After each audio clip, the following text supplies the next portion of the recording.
My name's Marty McGregor and I'm a partner in the Fox Williams Financial Services team. I advise on a broad range of regulatory matters, including banking, insurance and investment services, but I have a specialist interest in payments, e-money and crypto.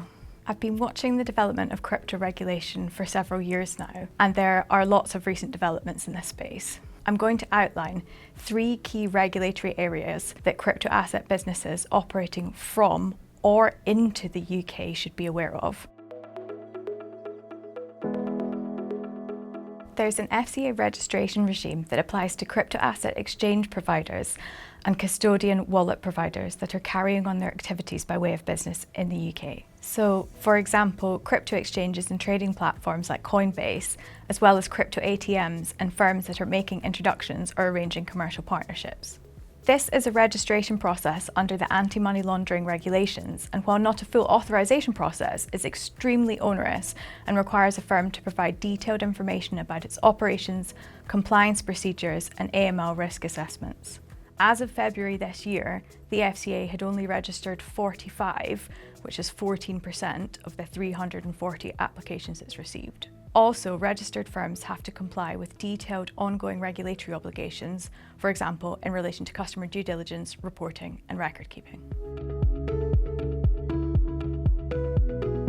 There is a new restriction on the promotion of qualifying crypto assets to UK consumers. This new restriction applies to all businesses promoting qualifying crypto assets into the UK, regardless of where that business is incorporated.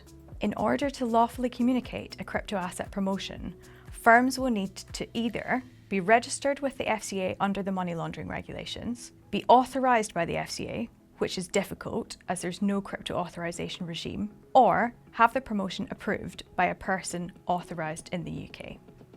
Otherwise, firms need to fall within specific, very limited exemptions, which are not generally available in the consumer context. Crypto asset promotions made to UK consumers will now also need to meet requirements under the UK financial promotions regime, including the requirement to be fair, clear and not misleading, and to contain appropriate risk warnings. There are upcoming changes to the regulated activities regime to bring both digital settlement assets, or stablecoins, and crypto assets generally inside the regulatory perimeter. The full details of these regulatory changes are not yet known, but Phase 1 will likely focus on stablecoins, with Phase 2 focused on other crypto assets. These changes are planned for this year, subject to parliamentary time. The regulatory patchwork in this area is increasingly complex, so my 3 top tips are: 1.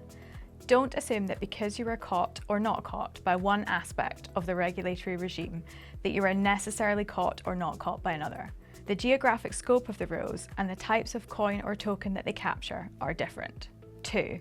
Make sure that you treat your customers fairly. The FCA is extremely focused on consumer protection in the crypto space. And 3. Make sure you keep up to speed with new developments. And this is something that we can assist with if you get in touch.